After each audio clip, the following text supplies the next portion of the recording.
अस्सलाम वालेकुम स्टूडेंट्स, उम्मीद करते हैं आप सब खैरियत से होंगे। स्टूडेंट्स, आज का जो हमारा टॉपिक है वो है एड्रेस और सेगमेंट रजिस्टर।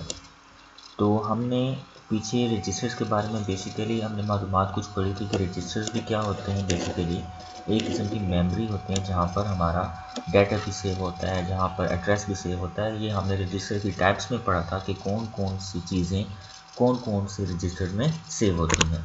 तो आज हम ये शुरू करते हैं कि एड्रेस और सेगमेंट रजिस्टर्स हमारे पास क्या होते हैं। तो सेगमेंट क्या होता है? Segment is a block of memory, ठीक है, यानी कि एक ब्लॉक है, ठीक है, ब्लॉक ऑफ मेमोरी है। सेगमेंट का मतलब क्या होता है? ब्लॉक, इसका ब्लॉक मेमोरी का ब्लॉक जहाँ पर कोई ना कोई डाटा सेव होता है।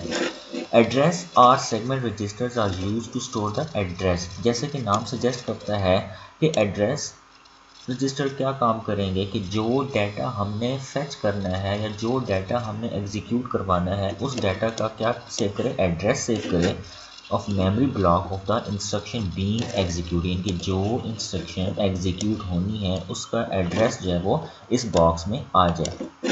There are 4 segment register. Basically हमारे पास 4 सेगमेंट रजिस्टर्स होते हैं जिसको हम CS, DS, ES और SS का नाम देते हैं। ये हमारे पास क्या होते हैं, इसको हम आगे डिटेल से भी बात करते हैं। The size of each register is 2 byte. हर रजिस्टर यानी कि जो हमने ऊपर नाम पढ़े हैं इसमें से हर एक रजिस्टर का जो साइज होता है वो 2 बाइट, यानी कि इसका क्या मतलब हुआ कि 16 बिट का साइज होता है।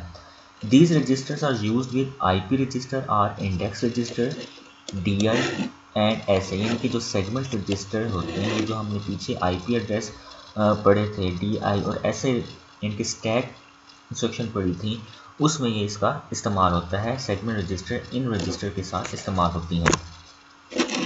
तो सबसे पहले हमारे पास है कोड सेगमेंट। कोड सेगमेंट का क्या फंक्शन होता है? It store the base location of all executable instructions, के जितनी भी इंस्ट्रक्शंस होती हैं, जितनी भी एक प्रोग्राम में इंस्ट्रक्शंस होती हैं जिन्होंने एग्जीक्यूट होना होता है, हर इंस्ट्रक्शन का जो बेस लोकेशन होती है उसको स्टोर करती है, यानी कि इसकी जो बेस लोकेशन होगी वो स्टोर कर लेगी, इसका जो बेस लोकेशन होगा वो स्टोर हो जाएगा, इसका इसी तरह सारे इंस्ट्रक्शन की जो भी बेस लोकेशन होगी वो अपने पास स्टोर कर लेती हैं।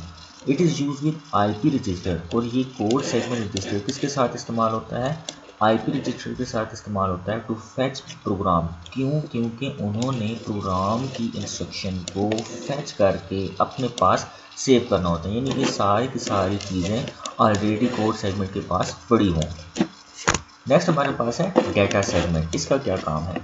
It is use as the default base location for memory variable, के मेमोरी वेरिएबल यानी कि जो भी हम मेमोरी के लिए वेरिएबल का इस्तेमाल करते हैं, कोई भी चीज़ इस्तेमाल करते हैं, कोई भी बॉक्स इस्तेमाल करते हैं, कौन सा वेरिएबल इस्तेमाल है उसकी जो बेस लोकेशन है वो डाटा सेगमेंट में स्टोर होती है।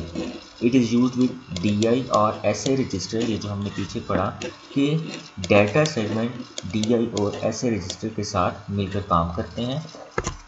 नेक्स्ट हमारे पास है extra segment. It is use as an additional base location for memory variables, यानी कि जो एक्स्ट्रा सेगमेंट रखे जाते हैं कि अगर कोई भी बड़ी वैल्यू आ जाती है, कोई ऐसी वैल्यू आ जाती है, कोई ऐसा प्रोग्राम आ जाता है जो कि हमने स्टोर करना होता है, तो वो मेमोरी वेरिएबल के लिए ये भी बेस लोकेशन का काम करते हैं।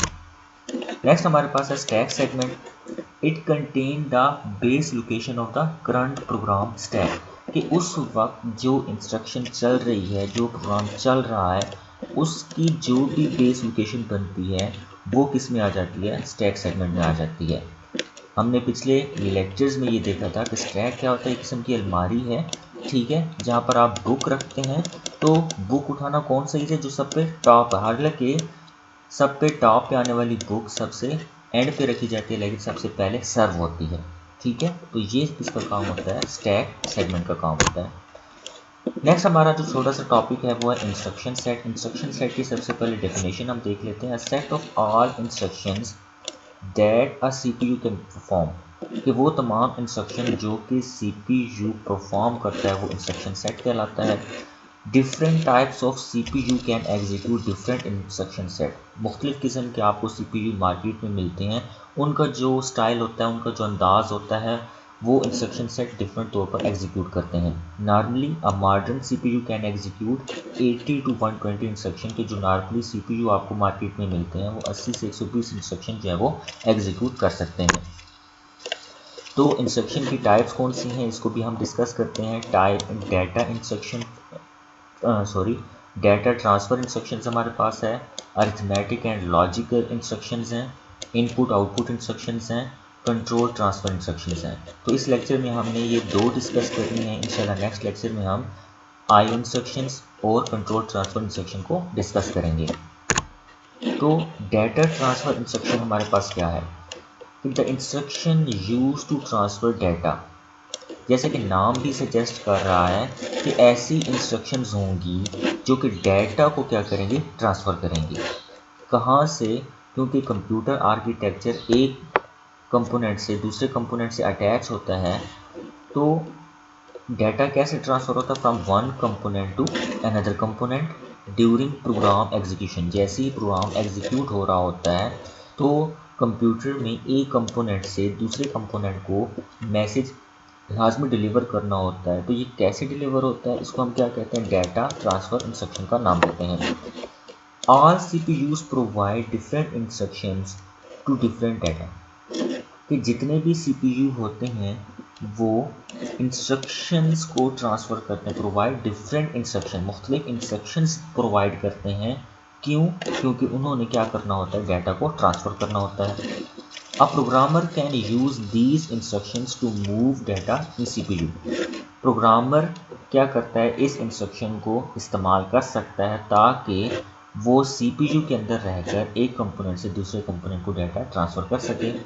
These instructions can also copy data। ये इंस्ट्रक्शन दूसरा फंक्शन इसका क्या है, डाटा को कॉपी भी करते हैं from the CPU to the main memory. तो वो कॉपी भी है और कॉपी जनरेट करने के साथ साथ वो मेन मेमोरी यानी कि रैम में भी मूव करवाते हैं, क्योंकि ऑलरेडी आप पढ़ चुके हैं कि जो भी डाटा की एग्जीक्यूशन होगी, जो भी प्रोग्राम की एग्जीक्यूशन होती वो किसमें होती है, मेन मेमोरी से होती है। Second one is arithmetic and logical instructions. क्या है? The instruction use to perform, इनकी ऐसी इंस्ट्रक्शंस जो कि अरिथमेटिक ऑपरेशन परफॉर्म करती हैं। अरिथमेटिक ऑपरेशन जिसमें प्लस माइनस सब्ट्रैक्शन मल्टीप्लिकेशन आ जाता है, ये हमारे पास अरिथमेटिक ऑपरेशंस कहलाते हैं। Different arithmetic operations are addition, subtraction, multiplication and division. These instructions are executed by the arithmetic and logic unit of CPU। तो CPU के अंदर हमने एक यूनिट का नाम पढ़ा था ALU, अगर आपको याद हो तो अरिथमेटिक एंड लॉजिकल यूनिट। ये कौन सा यूनिट होता है, ये कौन सा पार्ट होता है जिससे अरिथमेटिक फंक्शन परफॉर्म होते हैं। इनकी एडिशन हो गई, सब्ट्रैक्शन हो गई, मल्टीप्लिकेशन हो गई, डिवीजन हो गई, ये किस यूनिट में होते हैं? ALU में होते हैं। The instruction use to perform logical operations are called logical instruction. और ऐसे इंस्ट्रक्शन जो कि लॉजिकल ऑपरेशंस परफॉर्म करते हैं उसको हम लॉजिकल इंस्ट्रक्शन कहते हैं, जिसमें आपने एंड के बारे में पढ़ा हुआ है, और के बारे में पढ़ा हुआ है, लेस देन है, ग्रेटर देन है, ये सारे क्या कहलाते हैं? लॉजिकल ऑपरेशंस कहलाते हैं। तो ऐसे इंस्ट्रक्शन को हम लॉजिकल इंस्ट्रक्शन का नाम देते हैं। A logical operation is the comparison of two data values. Logical operation से क्या होता है, हम किसी भी दो वैल्यूज़ का कंपैरिजन करते हैं, यानी कि अगर लेस है दो वैल्यू, कोई एक वैल्यू बड़ी होगी या छोटी होगी, इस तरह ग्रेटर देन, इक्वल, क्या दो वैल्यूज़ बराबर हैं या नहीं, तो इसको हम क्या कहते हैं? लॉजिकल ऑपरेशंस का नाम देते हैं। तो हमारे पास क्या है? ग्रेटर देन हो गया, इक्वल हो गया, लेस देन हो गया।